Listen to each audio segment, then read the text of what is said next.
So in this workshop or presentation about corsets, I'm going to talk a little bit about a brief history of corsets. Corsets have been around for centuries. It's quite hard to pinpoint exactly when the first corset came into being, because for as long as human beings have been clothing their bodies, there has been some sort of torso covering.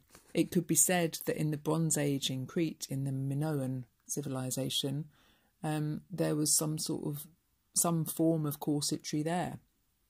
It could be said that Boudica, wearing her battle armour, is that a corset or is that a laced bodice? When does a laced bodice become a corset? Is it when steel boning is introduced? What makes a corset, essentially? There's no doubt that corsetry was quite prevalent in the fashions of the 16th, 17th, 18th and 19th centuries. There were moments where corsets fell out of favour, and when the shapes of the corsets that were in fashion changed. There was a fad for different body shapes over the centuries. It might have been when there was a fashion for more conical shapes or cylindrical shapes. And there was also a fashion for the S shape, where flatter and wider busks were used on the fronts of corsets to tilt the pelvis back and keep the chest upright, and this S shape was produced. So human beings have wanted to shape and modify their bodies and to kind of push the limits of what bodies could do. They've been wanting to do that for centuries. And corsets have been seen as the flavour of the month, but also the demon of the month as well. There have been medical professionals who have criticised corsets by saying that they disrupt the natural functioning of the body and that they constrict the ribs and they push all the organs into unnatural locations within the cavity of the body. There have also been socio-political contexts within which corsets have flourished and diminished. During the war, for instance, in the beginning of the 20th century, obviously wearing corsets wasn't practical, and a lot of the factories that made corsetry were needed for the war effort. The popularity of corsets has also diminished as civil rights have changed and fluxed over the years. With the emancipation and the voting rights of women in the early 20th century, corsets fell massively out of favour. At the same time, in the 1960s, there was a lot of bra burning going on. So seems to be a backlash against what was seen as the patriarchy in wanting to restrict and constrict women's bodies into a corset. So again, corsets fell out of favour in the 1960s. So as you can see, there's an awful lot that could be included in a workshop like this. There's the political aspect of life. There's the social aspect of life when it comes to, what women are doing on a practical level, whether they need to move around a lot, and how they're seen in society. So what I thought I'd concentrate on mainly in this presentation was to talk about the influencers, the people who inspired other designers to push their creations further, and also to focus on the 20th century primarily, because there's obviously very well documented history, there's photographs, and it's in living memory of at least some people who are still around. So in the 20th century we have quite a lot of political and social change. In the beginning of the 20th century we had women's emancipation and the right to vote, and this obviously freed women quite significantly. So corsetry was tossed aside. It was seen as something from the Victorian age that was very restrictive, and was seen as a sign of oppression of women. In the 1920s there was the flapper girl movement, which saw the body shapes of women becoming more flat-chested and boyish, if you like. And then, of course, the Second World War hit, and a lot of the materials used in corsetry and a lot of the factories that made corsets were needed for the war effort. So again, corsets weren't particularly in vogue. And then in the post-war era, there was Christian Dior and the New Look, and this was in 1947, and Christian Dior wanted to celebrate not only women's bodies, but also extravagance and spectacle. And Christian Dior very much epitomised the extravagance.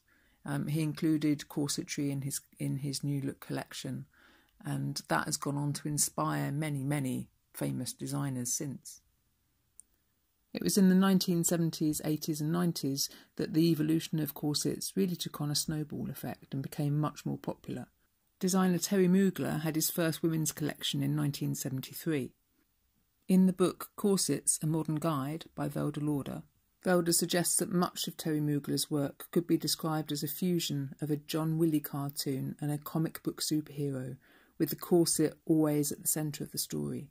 In the late 1980s, both Jean-Paul Gaultier and Vivienne Westwood introduced the postmodern idea of underwear as outerwear, and the corset really started to make a comeback. Vivienne Westwood is obviously very well known for her involvement in the punk subculture in the late 1970s, but her career has obviously continued right up until today. She has been influenced by not only the present but also the past. She was very much inspired by the Belle Epoque era of the late 19th century in some of the kind of nod to historic corsets that she did. This is in contrast to some of Terry Mugler and Jean-Paul Gaultier's designs, which were seen as very postmodern and futuristic. Also, when it comes to corsets being seen as outerwear as opposed to underwear, Stella McCartney, in a commentary on the power dressing of the materialistic 1980s, used corsetry as part of daywear in tailored suits, and these also gave a nod to Terry Mugler's clean-cut triangular silhouette. Christian Lacroix in the mid-1990s was also seen as being quite influenced by the New Look of Christian Dior, and he also utilised quite a lot of inspiration from the Belle Epoque era of the late 19th century in his corset designs and his collections. And it's actually quite difficult to talk about corsetry, especially in the 20th century, without mentioning Mr. Pearl. Mr. Pearl is a master corsetier, and he specialises in tight lacing. Tight lacing is the extreme body modification practice of training the waist by wearing a corset for a long period of time throughout the day, sometimes even sleeping in the corset. And this reduces the size of the waist and obviously has an impact on the anatomy of the wearer. So tight lacing really does need to be done under very strict controls. It's not something that you can just rush into. It takes time and knowledge as well, and Mr. Pearl has knowledge of corsetry and tight lacing in abundance. In fact, Mr. Pearl has made collections for all of the designers mentioned, for Vivienne Westwood, for Lacroix, for Terry Mugler, for Jean-Paul Gaultier, as well as many celebrity clients. And talking about tight lacing and extreme body modification, it's difficult not to talk about Fakir Mustafa. Fakir was very much a part of the modern primitives movement, and he was very influenced by the tribesmen of Papua New Guinea who tight-laced using a wide belt known as an itiburu. So Mr. Pearl and Fakir Mustafa show that corsets aren't just the realm of women. They aren't only worn by women, they can also be worn by men, and worn by men in very extreme ways. It was John Galliano in his 2010 collection that featured men's corsets with reference to both Mr. Pearl's 1994 photograph of the perfect gentleman and an earlier image of fakir. In Velda Lauder's book, Corsets, A Modern Guide, she also talks about corsets being high fashion and bordering on art. And you can't talk about art and fashion without mentioning the great Alexander McQueen. Alexander McQueen was said to be very heavily influenced by Terry Mugler. And whilst it could be said that Terry Mugler's influences were on his own work were very much fantasy and futurism, it seemed that Alexander McQueen had a darker aspect to his designs. If you look at the moulded leather corset that he made that was sutured together, that has quite a dark element to it. But in 1997, Mugler produced a return to armour-like protection, fusing art and fashion in a way that created a living sculpture. His carapace piece from the late 90s is the epitome of this living sculpture and this animalistic protection, armour-like effect. And this seems to bring things right full circle. If you think about Boadicea wearing a tight-laced bodice and going into war and going into battle, being a warrior woman, and then you look at Mugler's carapace corset in 1997, you can see how things are kind of gone full circle. There's the role of the corset has shifted and changed over the years and over the centuries. It can be used as protection and armour. It could also be used as oppression and submission, and then back to protection and armour again. But there's little denying that the prevalence of corsets in high fashion over the past few decades, that's had a big influence on the catwalk shows of designers such as Gucci and Dolce & Gabbana, and that's inevitably led to corsets filtering down to the high street. And from a cultural point of view and a subcultural point of view, corsets have featured quite heavily in movements like the burlesque movement and steampunk and the fetish environment as well. And with the access to the internet, there's a huge choice when it comes to styles of corsets, prices, and the functions of corsets.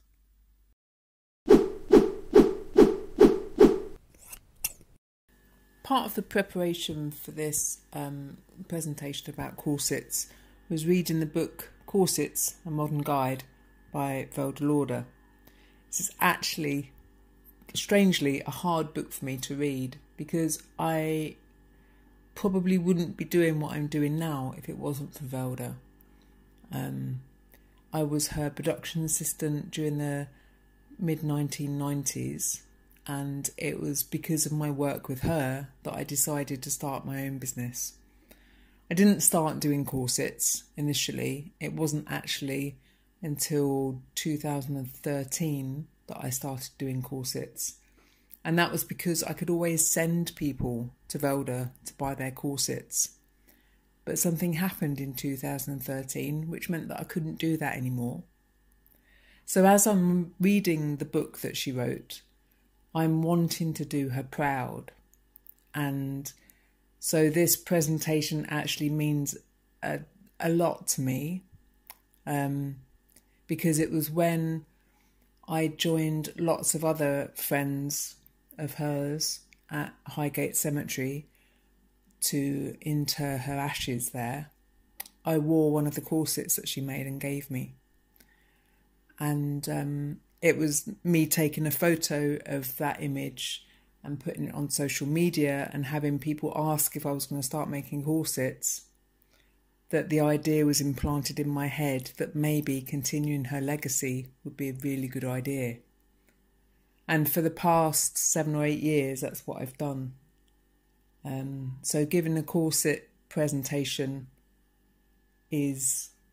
holds a lot of emotion for me. I want to continue to do Velda proud and to really live up to the legacy that she has in the corset world. So Velda was very passionate about the fit of her corsets. It was when she was with a friend who was wearing a very badly fitted corset from another designer, and that friend passed out because she found it difficult to breathe in this corset, Velda was resolute that that's what she wanted to do. She wanted to make beautifully fitted, well-crafted corsets, and she did. She made men's corsets, she made women's corsets. She focused primarily on women.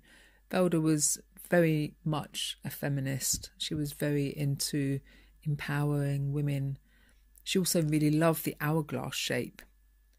So she produced the Uber Curve corset as part of her vanity collection in 1997. That was launched from her Soho shop that she had on Brewer Street. And that was actually where I initially started working for Velda, until she realised that I wasn't as good at selling as I could have been, perhaps. So she took me out of the sales and put me in the workshop, and that's where I learnt about the construction of corsetry. And Velda used flat steel boning, some of the techniques I still use in my corsets. So yeah, when it comes to corsets, Velda loved the female form. She loved the hourglass shape. She loved the curves on women. She espoused the idea and the notion that any woman, no matter what her shape and size, could be pulled into a corset and transformed instantly. She saw corsetry as being a very strong warrior woman, imbued with huge amounts of femininity, and seeing the progression of Velda's work over the 20 or so years that she was making clothes, it was absolutely phenomenal. She started off making quite kind of cyberpunk, futuristic designs with a slant on fetishism, and she evolved over the time. She made corsets for Dita Von Teese and various other celebrities, not only on the burlesque scene but also kind of household names, people like Vanessa Feltz and Charlotte Church, I believe, both had a corset of Velda's. She designed collections for Victoria's Secrets and for Coco de Mer. And it was a real shock when she died.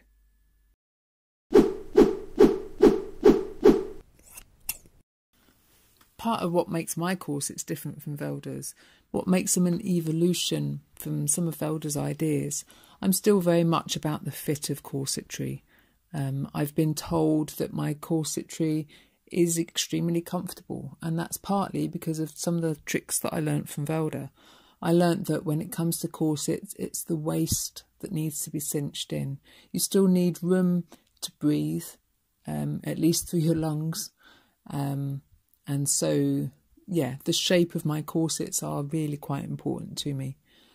When it comes to masculinity, femininity, I do border more on the androgynous feel of a corset. I haven't used a busk ever in corsetry. One of the first designs that I made was an overbust corset, and I was on quite a tight deadline. I had this crazy notion that I wanted to make a corset for a particular event, and I think it was at that event that I sold the sample. It was just a backlacing. It had no front fastening. It was just a backlaced overbust corset. My first ever corset that I'd made myself from scratch with the help of my seamstress Elaine, who also used to work for Velda for many, many years. And it was that overbust corset that I made and sold the first time I showed it. A week later, I was doing erotica, and I knew that I had to have at least one more of those corsets on display. And also that I wanted it to be front fastening, because the person that bought the sample struggled to get into it because it was only backlaced. It wasn't front fastened as well. So I had no time to get any supplies, so I literally had to use what I had available in my studio, and that was copious amounts of webbing, which I've always had as part of my collection. And I had some metal trigger hooks, like dog clips. So that's where the idea of unusual fastenings for the front of my corsets came into being. It was out of necessity.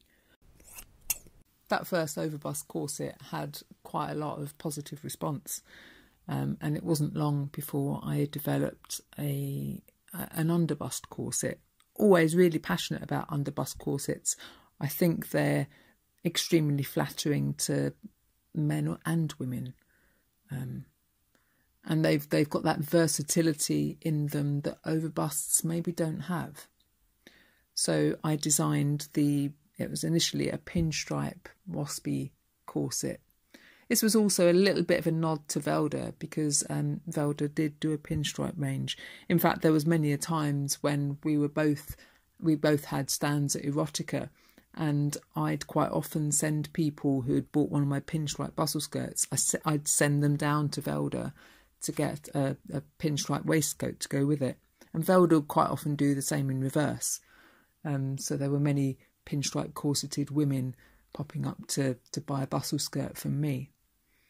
So there was definitely a crossover between my stuff and Velda's stuff in the early days. We also shared a seamstress, so it seemed appropriate that we should also kind of share customers. So yeah, continuing with her legacy and continuing to make really well made, well fitting corsets is my mission, really. Something that I've continued to run with over the past 7 years since her death. And I've now got quite a collection of corsets building. I made a corset for men, which used some of the techniques that I used for the underbust for women. Obviously for men have different body shapes, and in order to make the corset fit a man's body, I had to tweak the panels to make it a straighter cut, because men are generally straighter in their torso. And it was designing or sewing the front fastenings of this corset and being able to put my hand or my fingers down between the layers of the front fastenings. I happened upon an idea about adding waistcoat panels to this corset to make it a corseted waistcoat. This was something that Velda had done in the past, and I wanted to do my take on it, because a lot of my customers are men, and it seems a shame for them not to be able to wear such delights as a steel-boned, well-made corset. So yeah, I launched the corset with detachable waistcoat panels, and it went down an absolute storm. People loved it. Men and women, in fact, loved this corset. Elaine and I also thought about some of the issues that were kind of inherent in most traditionally made corsets. Most of the range of my other clothes has been made with longevity in mind. So strength and good construction techniques have always been a bit of a hallmark of my designs. This philosophy continued when it came to the corsets. We really worked hard on making the construction of these corsets bomb-proof, pretty much. And I've really enjoyed the continuation of the theme of unusual fastenings on the fronts of my corsets. It does quite often present quite a challenge, an engineering challenge, using the clips for the vaudeville corset that I made. Again, I sold the very original sample that I made of this within, I think, 3 days of finishing the sample. I sold it to a regular customer at an event that I do up in Bradford, which was an industrial music festival. And the clips on the front of this corset are traditional clips that you'd use on much heavier fabrics, either kind of thick cowhide, leather, or wooden boxes, things with a lot more structure. So making steel-boned corsets with these sorts of fastenings needed quite a lot of inventiveness, which is something that I really enjoy putting into my corsets. This is what makes them an evolution of what's gone before, and also kind of like has a bit of a nod to some of the corsetry that people like Terry Mugler did. And there have been people over the years that have pushed the boundaries of corsets. I don't actually look at those designs and think, oh, I'm going to do something like that. It generally tends to, inspiration generally comes from a fastening, or me wanting to just do something a little bit different. The norm of a corset is to have eyelets down the back of the corset, and that's where the lacing goes, and you have the bunny ears around the waist so that you can pull in. Generally speaking, if you pull the top cord of a corset, you'll pull in the upper part of the body, and if you pull the bottom parts of the lacing, you'll pull in the lower part of the body, and then just be able to pull both, and that will just cinch the waist in really nicely. But there are problems potentially with eyelets, and that's due to the force of the corset lacing. It's going in a particular direction, and it was with that in mind that instead of eyelets down the back of corsets, I decided to put D-rings. It made more sense to me to have a piece of metal that was attached to something that was counteracting the strain from the lacing of the corsetry. So these are some of the things that I think about when I'm designing and making corsets. It tends to be from a structural point of view, a kind of engineering side of things. I don't sit and sketch corsets. I've never been one that kind of draws designs. I'm very much hands-on. Maybe it's my applied mathematics background that pushes me more into the direction of the engineering. Who knows? But I'm always incredibly passionate about the fusion of fashion and function. Those have been two things that have been part of my collection and my designs for many years. And it's partly the fact that I've been on the fetish scene for most of my adult life that the function of my corsets has taken on a fetish and bondage theme. I'm very inspired by the possibilities that corsets can give the wearer and also the admirers of the wearers. Whilst corsets can be worn by dominants, either male or female dominants, there's an inherent constriction when it comes to corsetry. This can either have the psychological effect of making someone submissive, or it can have the psychological effect of making someone quite strong and powerful. And it's playing with these psychological tricks that corsets can imbue in their wearer, and ramping it up slightly. So with a dominant corset, there isn't going to be the bondage possibilities that a submissive would want perhaps in a corset. I feel that it is the wearer that imbues the corset with a sense of what they want to bring to it. But as a designer, helping that process by designing in some aspects that could be used in whatever way the wearer wants. So there's the press studs down the side of my bondage corset, so that can be used in predicament bondage situations. And it was someone trying on one of those corsets and saying that it didn't hold their submissive down enough that I started playing with the idea of integrating some welded O-rings into corsets, and also including different fabrics as well. I had a fabric design created quite a few years ago, and it was at the beginning of 2020 that I got that printed onto fabric, and started making corsets and various other things out of it. Sadly, obviously, with the pandemic, this corset was only actually on display once at a London alternative market, and it went down a treat. People really liked it. They liked the idea of bringing the subtle kink of this fabric to a very unique corset. So my influence is still very much inspired by Velda, in the fact that I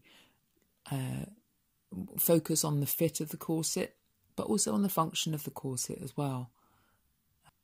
It's actually doing this presentation and doing some research about corsets that's provoking a lot more inspiration. So who knows what will happen next. So I really hope that you enjoyed this presentation about corsets, about the history of corsets, about my inspiration, and a little introduction into some of the range that I've been producing and will continue to produce. Most of my corsets can be seen on my Etsy shop. So if you search Jed Phoenix style on Etsy, if you see any individual listings, then just click on those and then click on Jed Phoenix style, and you'll get the full shop with a variety of corsets and trousers and waistcoats and all sorts of things. You can also visit my website, which is jedphoenix.com. I'm on FetLife as Jed Phoenix, and I'm on Instagram as Jed Phoenix of London Fashion. And you can find me on Facebook as Jed Phoenix of London.